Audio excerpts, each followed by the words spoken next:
Hi class, how are you? I hope you are well. And today's lesson we are going to learn about direct and indirect speech. Dan video kali ini kita akan membahas tentang kalimat langsung dan tidak langsung, atau kita sering bilang adalah laporan, ya. Jadi kalimat indirect atau indirect ini, kalimat direct dan indirect maksud saya ini adalah memiliki perbedaan. Jadi direct ini adalah kalimat langsung, kemudian indirect adalah kalimat tidak langsung atau melalui perantara atau sebuah laporan. Oke, jadi types of direct and indirect divided in three types, ya, dibagi menjadi 3 bagian. Yang pertama adalah statement atau pernyataan, yang kedua adalah comment atau perintah, and the last is question, tentang pertanyaan. Jadi apa perbedaan dari ketiga ini? Langsung saja kita lihat dulu. Yang pertama adalah formsnya atau rumusnya berdasarkan tensesnya. Jadi kalau directnya nanti simple present, kalimatnya dalam simple present, statementnya dalam simple present, maka indirectnya dalam simple past. Jika dalam present continuous, maka dia menjadi past continuous. Oke? Jika dia dalam present perfect, maka dia menjadi past perfect, dan seterusnya. Ini adalah rumusnya. Kamu bisa perhatikan dengan baik-baik, ya, dengan teliti tentang rumus penggunaan direct menjadi indirect. Oke, and next ini adalah to be atau auxiliary verb atau kata kerja bantunya. Jika nanti dia menggunakan to be is mr, maka indirectnya menjadi was were. Kalau dia shall atau will, kita menggunakan should atau would. Can menjadi could, may menjadi might, must, have to or has to, ought to menjadi had to.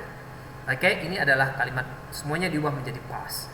Oke, next time and place-nya. Jadi time and place-nya untuk waktu dan tempat. Jika nanti waktunya adalah now, maka menjadi then. Tomorrow menjadi the following day. Next day menjadi following week. Tonight menjadi that night. Today menjadi that day. Yesterday menjadi the day before. Last night menjadi the night before. Last week menjadi the week before. Here menjadi there. This menjadi that. This menjadi those. Oke, jadi ini adalah fungsinya.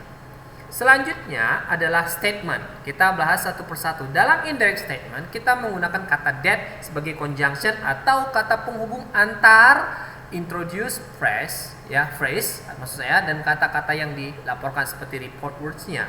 Yang mau kita laporkan biasanya menggunakan kata he said to me, he told me, ya, he suggests me, ya, he suggests me, tambah kata that plus reportnya. Apa yang kita reportkan? Langsung saja contoh. Peter told me I live in Medan. Oke, itu kalimat direct. Peternya langsung bilang. Jadi kita reportkan. Jadi Peter told me that I live in Medan. Sorry. Peter told me that he live in Medan. Jadi I di sini berubah menjadi he. Peter told me that he live in Medan. Oke, jangan lagi I. Sini saya salah ketik, ya. Seharusnya dia menjadi I. Oke. Sorry, seharusnya menjadi he, ya, I menjadi he. Kemudian she said, ya, she said I'm going out. Ini dalam bentuk kalimat present continuous. Oke, she said that she was going out. Jadi to be-nya menjadi was karena subjeknya adalah she. Oke, she said I'm going out. Jadi she said that she was going out. Oke, next.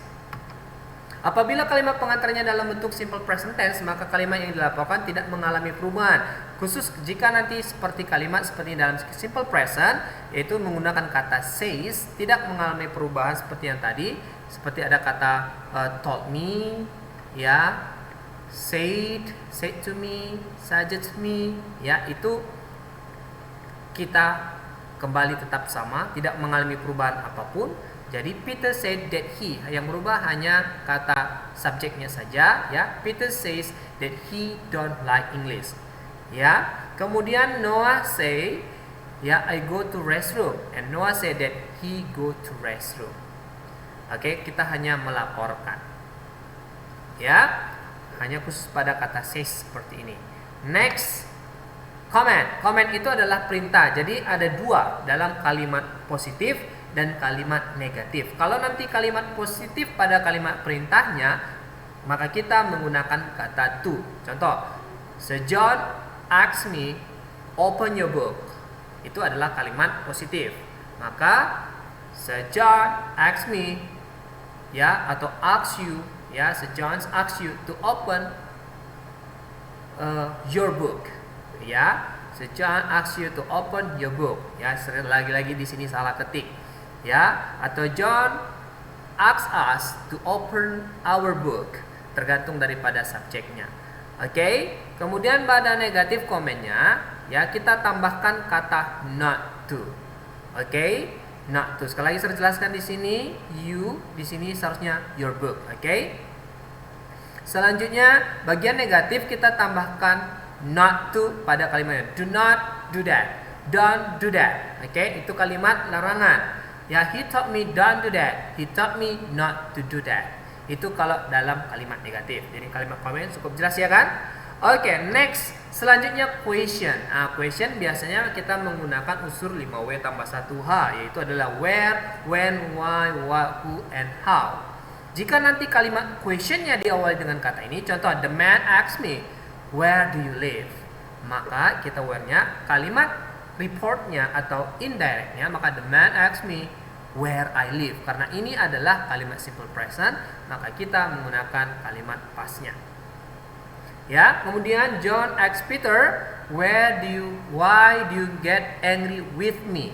Oke, maka kita ubah menjadi kalimat reportnya menjadi John asked Peter why he got angry with him. Kenapa dia marah sama ya si John. Nah, jadi kira-kira seperti itu. Ini kalau bagian questionnya. Ya, next. Kalau nanti jawabannya adalah yes no question, jawabannya adalah jawaban yang singkat, iya atau tidak, kita pakai if atau whether. Oke? If or whether, maka kita pakai the teacher asked me, have you finished your homework? Apakah kamu sudah menyelesaikan PR kamu, tugas kamu? Maka kalimatnya menjadi kalimat reportnya, ya, the teacher asked me if I had finished my homework. Ya, karena ini adalah simple perfect, maka ini menjadi past perfect seperti rumusnya tadi. Oke, jadi ini adalah penggunaan daripada report. Kita melaporkan. Tugas kamu langsung saja, you change the direct speech into report speech atau indirect speech. Jadi John said I love this town. Maka bagaimana jawabannya dalam bentuk indirectnya. Oke, atau report speech-nya. Ini tugas yang pertama dan ini yang terakhir. Jadi ada 8 tugas kamu. Oke. Sekali lagi tugas kamu adalah kamu tulis dulu ini semuanya. Please write down the slide ya di dalam buku catatan kamu. Kemudian kamu kerjakan tugas yang sudah buat di akhir slide ini. Oke. Itu saja materi kita pada hari ini. Ya, kiranya sekalian semua cukup mengerti. Oke, jika ada pertanyaan kamu boleh tanyakan, sir. Oke guys, I think that's enough for today. Ya, jangan patah semangat dan tetap belajar di rumah. Oke, see you and goodbye.